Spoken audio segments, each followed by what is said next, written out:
کسی گاؤں میں جاتے نا کرناٹک وغیرہ کی طرف، تو وہ اس دکان میں اس دکان میں اس گھر میں اس کھیت میں باغ میں وہ گھماتے رہتے پورا دن. میں ان سے مجبور کرتا تھا یہ پیسہ وصول ٹھیک پہ لگتا ہے، پورا ٹکٹ کا پیسہ وصول کر کے آپ چھوڑ دیں. اچھا ایک جگہ میں گیا تو انہوں نے اتنی فاتحہ کروائی، اتنی فاتحہ، یہاں فاتحہ کھیت میں گیرج میں کارخانے میں فیکٹری میں دکان میں گھر میں اتنی فاتحہ کروائی. میں نے آخر میں کہا اب تک اتنی فاتحہ تو میں نے اپنے گھر میں نہیں کی جتنا تمہارے گاؤں میں نے کی. تو لوگ سمجھتے ہیں برکت ہوگی برکت. ہم کبھی کبھی جاتے ہیں نا بامبے میں، حضرت میں نے 2.25 کروڑ کا فلیٹ خریدا ہے. 2.25 کروڑ کا فلیٹ، 60 لاکھ کا انٹیریر، ٹوٹل کتنا ہو گیا کیلکولیٹ کریں آپ، گجرات کے لوگ ہیں اسمارٹ. 2.25 کروڑ کا فلیٹ، 60 لاکھ کا انٹیریر، اور پورے گھر کا جائزہ لینے کے بعد پتہ چلتا ہے کہ گھر کی عورتیں بھی واش بیسن میں پیر اٹھا کے وضو کرتی ہیں. اتنا خرچہ کر لیا ایک وضو کے نل نہیں لگایا. گھر کی لڑکیاں بھی واش بیسن میں پیر اٹھا کے وضو کرتی ہیں جب کبھی ضرورت پڑتی ہے تو سال 2 سال. یہ حال میرے پیارے آقا علیہ الصلوۃ والتسلیم کے پیروانوں، پوری لائف سٹائل ہمیں چینج کرنا ہے کہ انشاءاللہ 15 سال کی عمر میں آپ کو تخت پر بٹھا دیا گیا سمنان میں. اب جب بادشاہ بن گئے، اس کم عمری میں ایک پڑوسی ریاست کا بادشاہ تھا جس نے آپ کے والد سے کئی بار جنگ کی تھی اور ہر جنگ میں وہ منہ کی کھایا تھا، ہارا تھا. جب اس نے دیکھا کہ جن سے ہارتا تھا ان کا انتقال ہو گیا اور ان کا کم عمر کا بیٹا کرسی پر بٹھا دیا گیا، تو اس نے کہا بڑا اچھا موقع ہاتھ لگا ہے، اب حملہ کرتا ہوں فوج لے کر، اب تو سمنان میرے قبضے میں آ گیا. اب اس نے تیاری شروع کر دی، حملے کی. یہاں لوگوں کو پتہ چلا، وزیروں کو سپہ سالاروں کو، تو انہوں نے بھی فوج اکٹھی کرنی شروع کر دی، مقابلے کی تیاری شروع کر دی. لیکن سب نے یہ طے کیا کہ مخدوم کی چوچا ابھی نئے نئے بادشاہ بنے ہیں، عمر بھی کم ہے، کوئی تجربہ بھی نہیں ہے جنگوں کا، اس لیے ان کو جنگ میں شریک نہیں کریں گے. یہ پہلی جنگ ہے، ہم جو ہے خود لڑیں گے اور ان کو رزلٹ بتا دیں گے. یہ سوچ کر سارے تیاریاں کر رہے تھے. جب مخدوم پاک کو پتہ چلا تو آپ نے اپنے وزیروں مشیروں کو جمع کر کے فرمایا مجھے پتہ چلا ہے ان قریب فلاں ریاست کا بادشاہ ہمارے شہر پر حملہ کرنے والا ہے اور تم مقابلے کی تیاری کر رہے ہو. اس مقابلے میں میں بھی تمہارے ساتھ چلوں گا، لیکن میں نے یہ فیصلہ کیا ہے فوج تمہاری قیادت میں نہیں جائے گی، فوج میری قیادت میں جائے گی. جیسے میرے والد قیادت کرتے تھے میں کروں گا. لوگوں نے کہا حضور آپ کی عمر کم ہے، آپ کو جنگ کا کوئی تجربہ نہیں، ابھی رہنے سے یہ پہلی جنگ ہے، ہمیں مقابلہ کرتے ہیں. آپ فرماتے ہیں جانتا ہوں عمر بھی کم ہے، جنگوں کا تجربہ بھی نہیں ہے، لیکن یہ مت بھولو میری رگوں میں امام حسین کا خون دوڑ رہا ہے. سبحان اللہ. اور حسینی نہ کبھی خوف زدہ ہوتا ہے نہ کبھی پیچھے ہٹتا ہے. مقابلہ تو میں کروں گا اور تمہیں میری قیادت میں لڑنا ہوگا. اور نتیجہ یہی ہوا جو کمزور سمجھ کر آیا تھا، فرمایا مخدوم پاک کے مقابلے میں پہلے سے زیادہ ذلیل و خوار ہوا ہے اور اللہ نے آپ کو عزت عطا فرمایا. آپ کا معمول بھی یہی تھا، دن بھر ریاست کے کام دیکھتے، عدل و انصاف کرتے، اور رات آتی تو دنیا سے کٹ کٹا کے مسلح پر بیٹھ جایا کرتے. آپ سے ملاقات کرنے کے لیے خضر علیہ السلام آیا کرتے. محبت سے کہیں خضر علیہ السلام ملاقات کرنے آتے تھے. خضر علیہ السلام نے آخر ایک مرتبہ آ کر کہا اے سید اشرف کیا کر رہے ہو؟ آپ فرماتے میں اللہ کی عبادت کر رہا ہوں. تو خضر علیہ السلام نے کہا سید اشرف اللہ کی عبادت کر رہے ہو اور سمنان کے بادشاہ بھی ہو، ایک میان میں 2 تلواریں جیسے ایک ساتھ نہیں رہ سکتی. اسی طرح اگر قرب الہی حاصل کرنا چاہتے ہو تو تخت و تاج کو ٹھوکر مارنی پڑے گی. اللہ کے جلووں کا مشاہدہ کرنا ہے تو تمہیں ان پردوں کو ہٹانا ہوگا. فرمایا کہ 10 سال تک آپ نے بادشاہت کی، 25 سال کی عمر تقریباً ہو گئی تھی جب خضر علیہ السلام نے فائنلی یہ کہہ دیا. آپ نے فوراً من بنایا تخت و تاج کو چھوڑنے کا. صبح ہوئی تو والدہ سے ملاقات کی اور ماں سے کہا کہ امی جان میرے استاد خضر علیہ السلام نے کل رات ایسا ایسا کہا، آپ کا کیا مشورہ؟ ماں نے کہا بیٹا جب تو نے یہ ارادہ کر لیا میں تجھے ہرگز روکنے والی نہیں ہوں، میں تجھے خوشی خوشی اس بات کی اجازت دیتی ہوں، اور بیٹے یہ جو آج تو کہہ رہا ہے یہ میرے لیے کوئی نئی بات نہیں ہے، بلکہ یہ باتیں تیری ولادت سے پہلے ہی تیرے نانا نے مجھے بتا دیا۔ یعنی وہ بھی ایک اللہ کے ولی کی بیٹی سیدہ تھی نا، ان کے والد نے بھی بشارت دیتی کہ تیرا بیٹا راج پاٹ نہیں کرنے والا، وہ بھی اللہ کا ولی ہوگا، اللہ کے راستے میں نکل جائے گا۔ تو کہا بیٹا مجھے معلوم تھا، میں تو انتظار میں تھی کہ کس دن تو اس کا فیصلہ کرے گا، میں تو انتظار میں تھی، میں تجھے اجازت دیتی ہوں، لیکن بیٹا میں یہ چاہتی ہوں کہ تو اپنے بھائی کو، چھوٹا بھائی ہے اس کو اپنی جگہ کرسی پر بٹھا، اور تو فوج کو لے کر پوری شان و شوکت کے ساتھ شہر سے باہر نکل، لوگوں کو یہ لگے کہ جیسے تو کسی جنگ پر، کسی محاذ پر جا رہا ہے۔ اگر تو یوں خاموشی کے ساتھ چلا گیا تو ممکن ہے لوگ یہ باتیں بنائیں کہ تیرے بھائی نے جبرن تجھے کرسی سے ہٹا دیا اور خود بیٹھ گیا، اس لیے میرا یہ مشورہ ہے کہ تو اس طرح سے کرے۔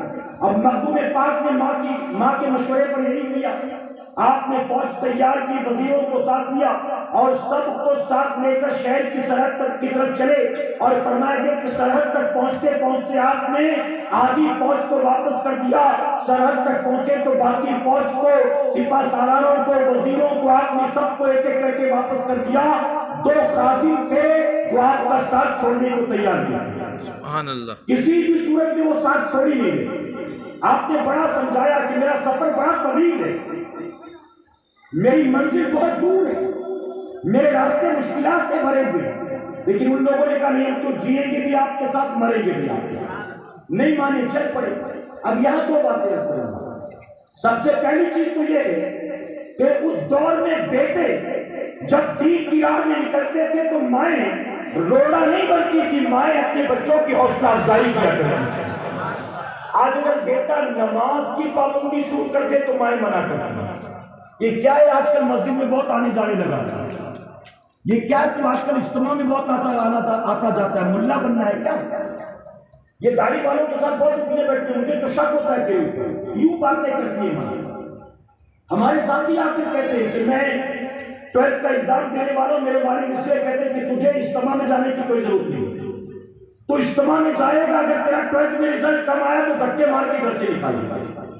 آپ سوچیں کہ آج تو ماں باپ ہی ریکارڈ پیدا کرتے ہیں اپنے بچوں کے لیے، اور اس دور میں مائیں اپنے بیٹوں کی حوصلہ افزائی کیا کرتی تھی۔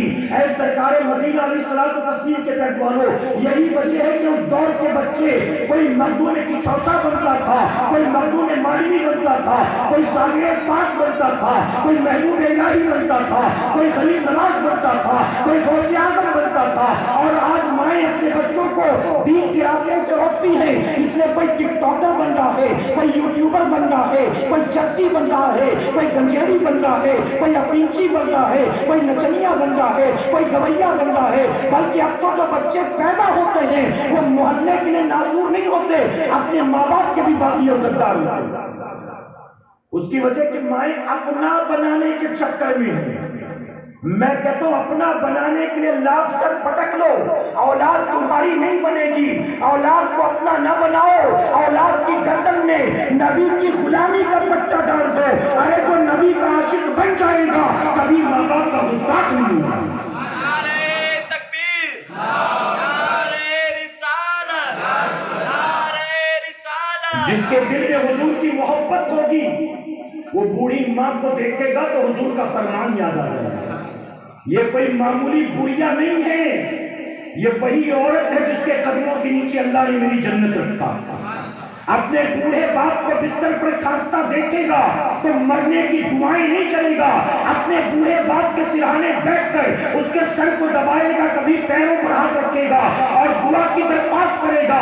اپنے بوڑھے باپ کو جب بھی دیکھے گا نبی کا فرمان یاد آ جائے گا کہ اللہ تبارک تعالیٰ فرماتا ہے، حدیث قدسی ہے، اللہ اگر کوئی بندہ جاننا چاہتا ہے اس کا رب اس سے راضی ہے کہ ناراض ہے، اپنے باپ کو دیکھ لے، اگر باپ راضی ہے تو اس باپ کی ضمانت ہے کہ مولا بھی اس سے راضی ہے۔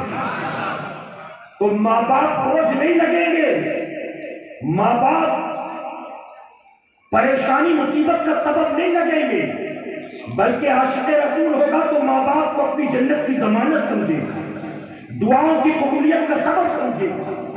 مخدوم پاک کی ماں نے روانہ کیا، مخدوم پاک روانہ ہو، ایک طویل سفر تھا، 2 ساتھی ساتھ تھے، آپ نے بڑا سمجھایا، بجا نہیں مانے۔ سفر کرتے کرتے ایک جگہ ٹھہرے آپ آرام کے لیے، وہ دونوں بھی سو گئے، تھکے ماندے۔ آپ کی آنکھ کھلی، دیکھا وہ گہری نیند میں سو رہے تھے۔ آپ اپنا گھوڑا لے کر انہیں وہاں چھوڑ کر چل پڑے آگے۔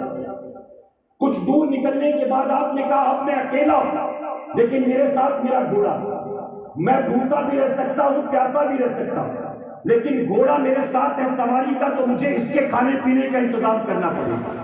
اب اس کا میں کیا کروں؟ فرمایا کہ راستے میں ایک فقیر ملا، آپ نے گھوڑا بھی اللہ کی راہ میں صدقہ فرما دیا۔ سبحان اللہ۔ اب خالی ہاتھ چل پڑے، خالی ہاتھ سفر کرتے کرتے آپ فرمایا گیا کہ اونچ کی سرزمین پر پہنچے، ایک علاقہ تھا، وہاں پر ایک ولی بڑے مشہور تھے، ان کی کرامتیں بڑی مشہور تھیں، جہانیہ جہان گشت رحمت اللہ تعالی، وہ بھی سید تھے۔ آپ وہاں پہنچے، ان کی بارگاہ میں حاضری دی۔ جانتے ہیں کتنے بڑے بزرگ تھے یہ، دنیا جہان گشت، ان کا نام اس لیے لقب اس لیے تھا کیونکہ ہمیشہ دنیا کے چکر لگایا کرتے تھے۔ جب کبھی اپنے شہر میں آتے تو دور دراز سے لوگ ملاقات کرنے ان کے پاس حاضر آتے۔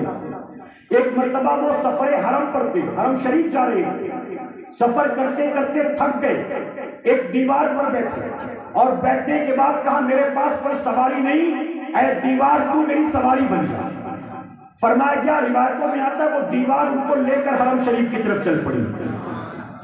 اللہ کے ولی کی زبان میں وہ طاقت ہوتی ہے، اگر وہ دیوار کو بھی حکم کر دے تو دیوار چل پڑتی ہے۔ فرمایا کہ حرم شریف حاضر ہوئے، آپ مدینہ منورہ پہنچے تو مدینے کے سادات اعتراض کرنے لگے، کہا ہم آپ کو سید نہیں مانتے۔ میں ان بزرگ کی بات کرتا ہوں جن کی بارگاہ میں مخدوم کے چوچا پہنچے تھے فیض لینے کے لیے، انہوں نے مدینے کے سادات نے کہا ہم آپ کو سید نہیں مانتے۔ آپ نے شجرہ دکھایا، آپ نے حسب نسب بیان کیا، بہت سارے دلیل دیے، وہ ماننے کو تیار نہیں۔ آخرکار آپ سے نہیں راگا، آپ نے کہا اب فیصلہ میں نہیں تم نہیں، اب فیصلہ خود امام الانبیاء فرمائے۔ حضور کی بارگاہ میں لے گئے اور حضور کی بارگاہ میں جا کر آپ نے سلام کیا، السلام علیکم یا ولدی، آپ نے یوں سلام کیا، حضور کے روضے انور سے جواب آیا وعلیکم السلام یا میرے بیٹے، وعلیکم السلام ہے میرے بیٹے۔ مدینے کے سادات حیران رہ گئے، ہم تو یہی کہیں صبح شام سلام کرتے ہیں، نبی نے اس انداز میں کبھی جواب نہ دیا، لیکن یہ کتنا پیارا ہوگا جس کو نبی نے بیٹا کہہ کے بلایا۔ یہ وہ صاحب کرامت بزرگ تھے، مخدوم پاک 3 دن تک ان کے ساتھ رہے۔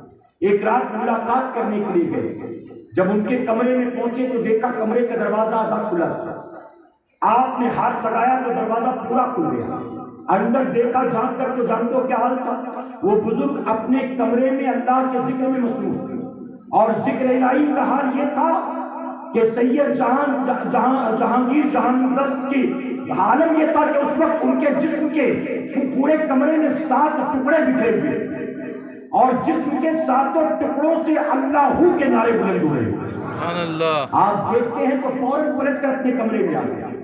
صبح جب ان سے ملاقات ہوئی تو جانتے انہوں نے کیا فرمایا؟ انہوں نے فرمایا رات کے اندھیرے میں تو نے جو دیکھا ہے جا وہ کرامت میں نے تجھ کو عطا کی۔ مخدوم پاک کو وہ کرامت انہوں نے دے دی۔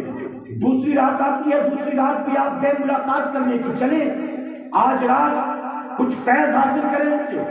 جب پہنچے تو دیکھا کمرے میں 7 ٹکڑے نہیں بلکہ پورا جسم کمرے میں بکھرا ہوا پڑا، اور ہر جسم کے ٹکڑے سے حق حق کے نعرے بلند ہوئے، حق حق کے۔ یہ ان کا انداز تھا اللہ کے ذکر کے، اللہ کی بات کا۔ آپ نے یہ دیکھا تو پلٹ کر آ گئے۔ صبح ملاقات ہوئی تو انہوں نے مخدوم پاک سے فرمایا رات جو تو نے دیکھا ہے جا یہ کرامت بھی میں نے تجھ کو عطا کر، یعنی صرف اپنے فیض کی برکتوں سے مالا مال نہیں کیا، جو اختیارات مولا نے عطا کیے تھے مخدوم پاک کو انہوں نے وہ اختیارات بھی عطا فرما دیے۔ اس کے بعد فرمایا گیا پھر سفر جاری ہوا، 3 دن کے بعد روانہ ہوئے۔ آپ نے جب یہ کرامات دیکھی تو کہا مجھے بیعت کر دیں، تو بزرگ نے فرمایا میں تمہیں بیعت نہیں کروں گا، اس کی وجہ کہ تمہارا حصہ تو ہندوستان میں رکھا ہوا ہے۔ محبت سے کہیں سبحان اللہ۔ آج تو یہاں پیروں میں ہوڑ لگی ہوتی ہے، پتہ چلے کہ فلاں کا مرید ہے تو بھی کچھ ٹکڑم لگاؤ اپنا بنا لو، بتاؤ ہوتا کہ نہیں ہوتا؟ اور انہوں نے خود پیشکش کی کہ حضور مجھے اپنا مرید بنا لے، تو انہوں نے فرمایا کہ نہیں، تمہارا حصہ تو ہندوستان میں میرے بھائی کے پاس رکھا ہوا ہے، میرے بھائی کے پاس۔ ان سے رخصت ہو کر روانہ ہوئے، سفر کرتے کرتے لاہور کے ذریعے آپ ہوتے ہوئے دلی پہنچے۔ دلی میں خواجہ بختیار کاکی رحمۃ اللہ علیہ کی مزار شریف پر حاضر ہوئے، اس کے بعد محبوب الہی کی بارگاہ میں حاضر ہوئے، سارے بزرگوں کا فیض لیتے ہوئے آپ آخرکار بہار شریف پہنچے۔ میرے پیارے آقا کے پیروانوں، بہار میں جب آپ داخل ہونے والے تھے، وہاں پر بزرگ تھے یحییٰ منیری رحمۃ اللہ علیہ۔ جب آپ کا داخلہ بہار میں ہونے والا تھا، یحییٰ منیری رحمۃ اللہ علیہ نے اپنے مریدوں کو بلایا اور بلا کر فرمایا کہ قریب میں دنیا سے رخصت ہونے والا ہے، جب میرا انتقال ہو جائے تم سب مجھے غسل دینا، کفن پہنانا، لیکن جنازے کی نماز مت پڑھنا، میری نماز جنازہ ایک آنے والا مسافر پڑھائے گا۔ محبت سے کہیں سبحان اللہ۔ پتہ چلا وہ اور لوگ ہیں جو کہتے ہیں نبی کو پیٹ پیچھے کی خبر نہیں۔ ہمارا تو یہ عقیدہ ہے، ارے نبیوں کی بات کیا کریں جب ان کے گدا بھر دیتے ہیں شاہان زمانہ کی جھولی، جب ان کے گدا بھر دیتے ہیں شاہان زمانہ کی جھولی، محتاج کا جب یہ عالم ہے مختار کا عالم کیا ہے؟ سبحان اللہ سبحان اللہ۔ یحییٰ منیری رحمۃ اللہ علیہ نہ صحابی ہیں، نہ تابعی ہیں، نہ تبع تابعی ہیں، ارے نہ آل رسول ہیں، بلکہ حضور سے صدیوں بعد پیدا ہوئے بہار کے بزرگ ہیں۔ ان کی نگاہوں کا جب یہ عالم ہے تو غوث پاک کی نگاہوں کا عالم کیا ہوگا؟ پھر امام حسین کی نگاہوں کا عالم کیا ہوگا؟ پھر مولا کائنات کی نگاہوں کا عالم کیا ہوگا؟ پھر ان کے آقا و مولا جناب محمد رسول اللہ کی نگاہوں کا عالم کیا ہوگا؟ آپ نے فرمایا کہ نماز جنازہ مت پڑھانا، ایک مسافر پڑھائے گا، اس مسافر کے اندر تین چیزیں ہوں گی۔ ایک تو وہ تاریخ سلطنت ہوگا، بادشاہ کو چھوڑ کر آیا ہوگا، دوسرا وہ صحیح النسل سید ہوگا، اور تیسرا وہ قرۃ سبا کا قاری ہوگا، سبا قرۃ کا قاری ہوگا۔ یہ تین چیزیں آپ پہنچے اتفاق سے، وہ تینوں نشانیاں لوگوں نے پوچھی، دیکھا تو آپ کے اندر تینوں نشانیاں موجود تھیں۔ کہا ہمارے پیر مرشد نے کہا ہے کہ نماز جنازہ آپ پڑھائیں گے۔ اب ایک وصیت تو بتا دی، دوسری نہیں بتائی۔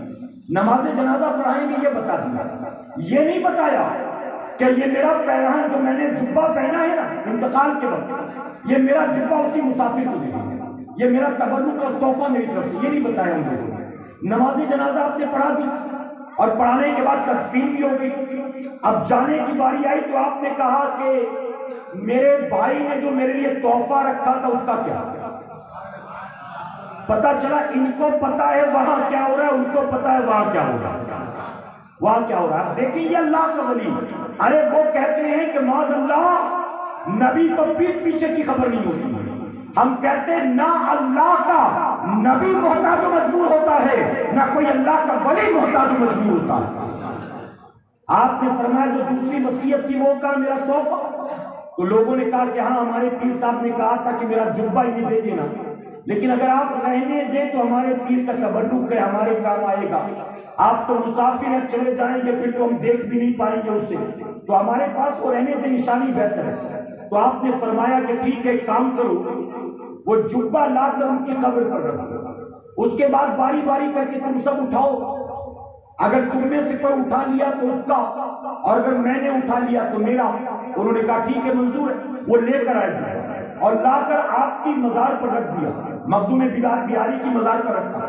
رکھنے کے بعد ایک ایک کر کے اٹھا رہے، نہیں اٹھے، دو دو تین تین کر کے اٹھائے نہیں، رکھا تھا لا کر جبہ انہی نے، اٹھاتے ہیں تو معلوم ہوا جبہ نہیں پہاڑ اٹھا رہے، کسی سے اٹھایا نہیں گیا، سارے تھک گئے، تو مخدوم پاک نے کہا میری باری ہے، آپ نے اسے اٹھایا ہے، آپ نے اسے زیب تن کر لیا، کچھ دیر پہنے رکھا، اس کے بعد آپ نے اسے اتارا ہے، اتار کر انہیں مریدوں کے حوالے کر دیا، اور آپ نے فرمایا کہ ان کی برکتیں میں نے حاصل کر لی ہیں، اب ان کی نشانی تم اپنے پاس رکھو۔ یہ کہہ کر آپ روانہ ہوئے۔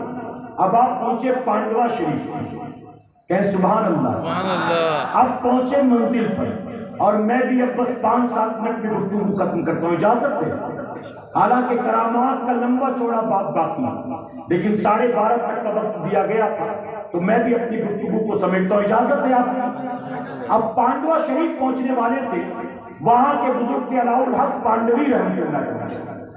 آپ نے پہلے ہی وہ قیلولہ فرما رہے تھے، آپ جب قیلولہ کر رہے تھے تو خواب میں آپ کو بشارت دی گئی ان قریب اللہ کا ولی آنے والا۔ آپ فوراً اٹھے، اپنے مریدوں سے کہا پالکی تیار کرو، مجھے یار کی خوشبو آ رہی ہے، پالکی تیار کرو۔ مریدوں نے پالکی تیار کی، آپ کو بٹھایا، کاندھے پر اٹھایا، لے کر چلے۔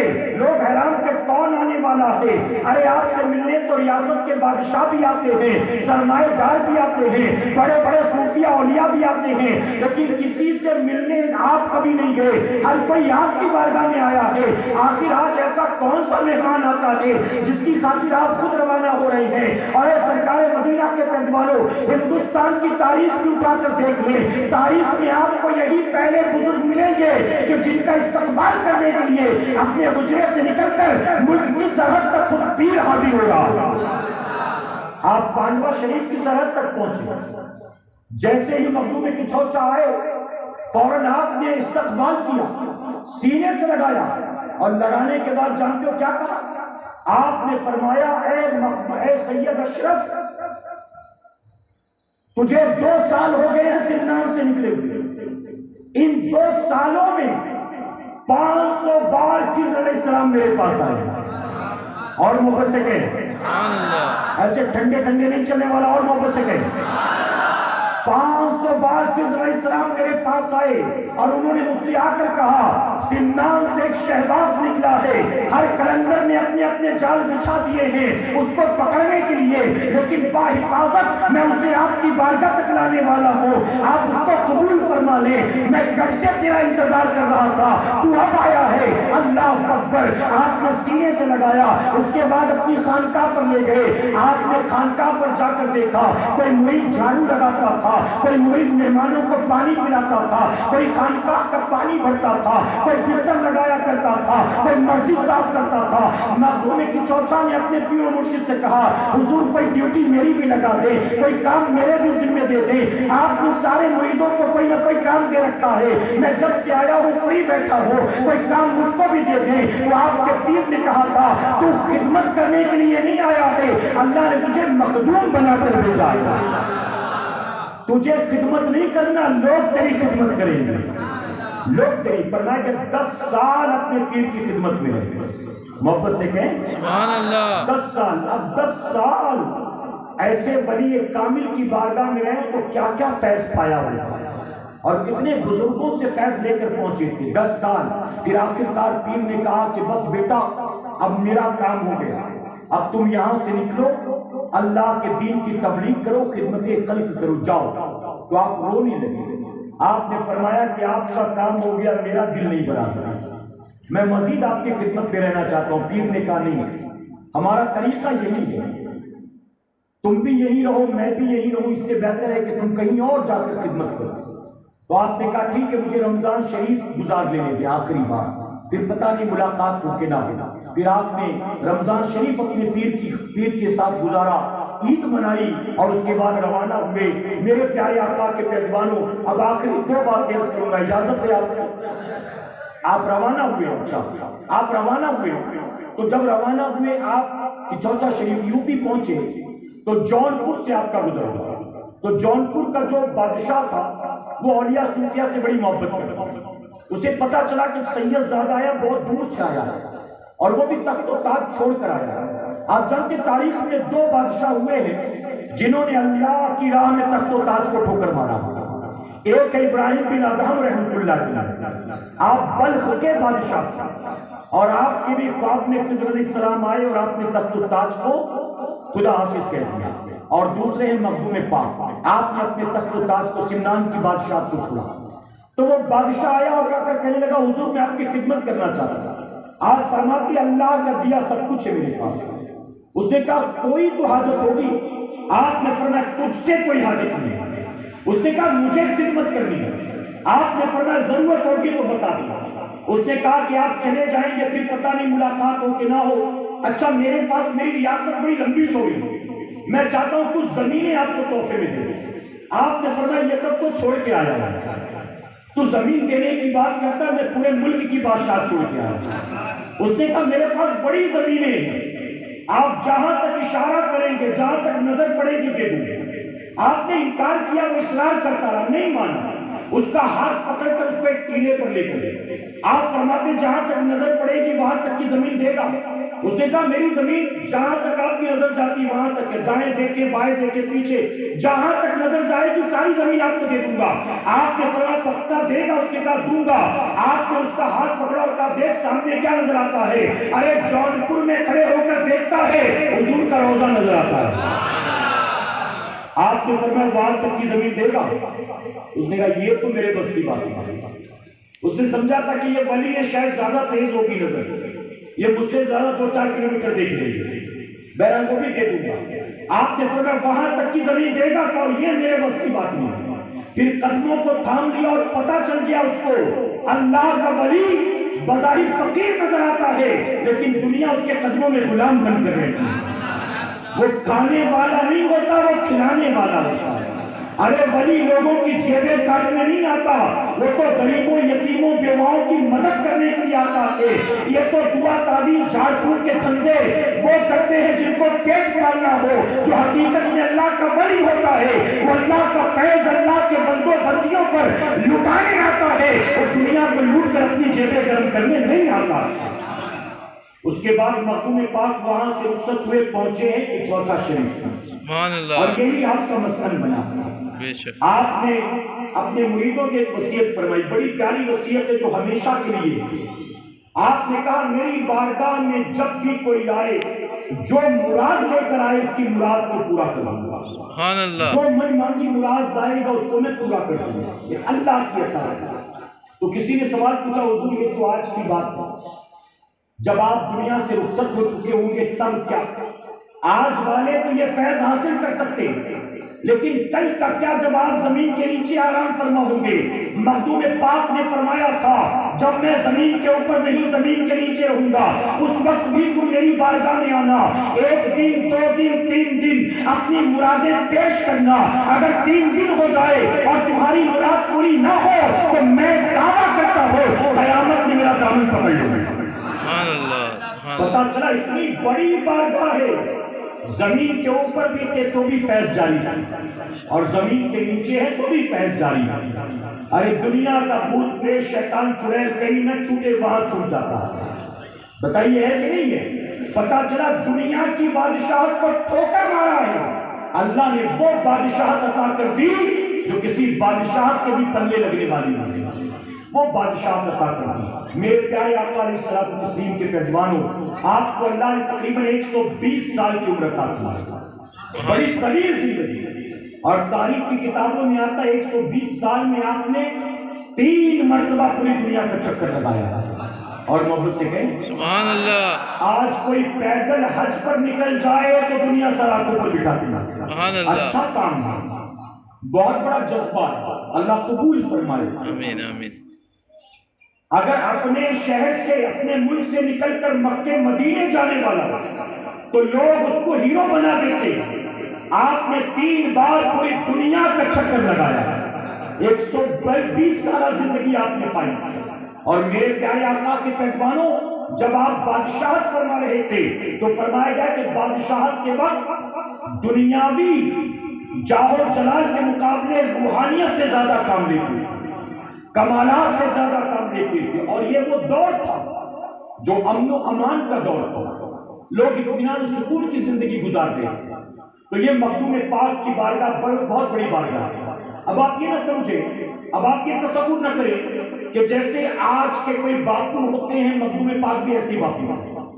آج تو برا مت ماننا میرے بھائی، ہاتھ جوڑ کے پہلے ایڈوانس میں معافی مانگ لیتا ہوں، میں تو یہاں جانتا بھی نہیں آپ کے علاقے میں پہلی بار آیا، کوئی اپنی طرف سے نہ جج کر لے کہ میں فلاں کو کچھ کہہ رہا ہوں، میں تو یہاں جانتا بھی نہیں کسی کو، تو اس لیے میں کسی کو پوائنٹ آؤٹ نہیں کرتا، لیکن آج تو ایسے لوگ بھی باپو بنے بیٹھے جن کو قرآن بھی پڑھنا نہیں آتا، بتائیے ہے کہ نہیں؟ اب تو وہ بھی پیر بنے بیٹھے ہیں جن کو غسل اور وضو کے مسائل نہیں معلوم، ارے جن کو 5 کلمہ بھی نہیں آتا ان کے دروازے پر بھی عورتیں دعا تعویذ کے لیے کھڑی ہوتی ہیں۔ جھارکھنڈ کی دکانداری دھوم سے چل رہی ہے. ارے مخدوم پاک اس طرح دعا تعویذ کرنے والے باپو نہیں تھے.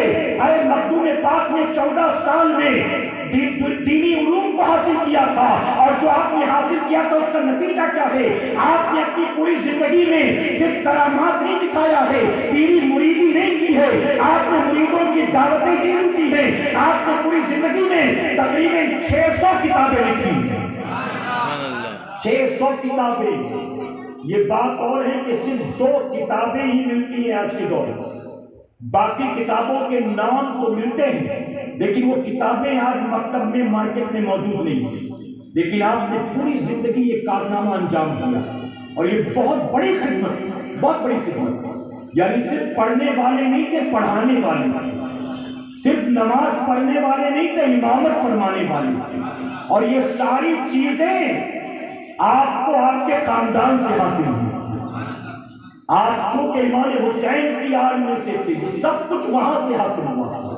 ہمیں اور آپ کو بھی چاہیے ان بزرگوں کی سیرت کو اپنانے کی کوشش کریں, ان کے نقش قدم پر چلنے کی کوشش کریں کہ انشاءاللہ. اور میرے پیارے آقا کے مہمانوں, نمازیں قضا کرنا ولی کا کام نہیں, جھوٹ بولنا ولی کا کام نہیں, غیبت اور چغلی کرنا ولی کا کام نہیں, گانے سننا, ڈرامے, سیریل, کھیل تماشے دیکھنا ولی کا کام نہیں ہے. یہ ساری چیزیں ہم اولیاء کے عاشق ہو کر بھی کرتے ہیں. ہمیں اگر واقعی اللہ کے ولیوں سے محبت ہے, ہمیں اپنی زندگیوں سے یہ ساری برائیاں نکال دینی چاہیے, اور جشن سے زیادہ مشن پر توجہ دینی چاہیے. اللہ کے حبیب پاک کے صدقے ہمیں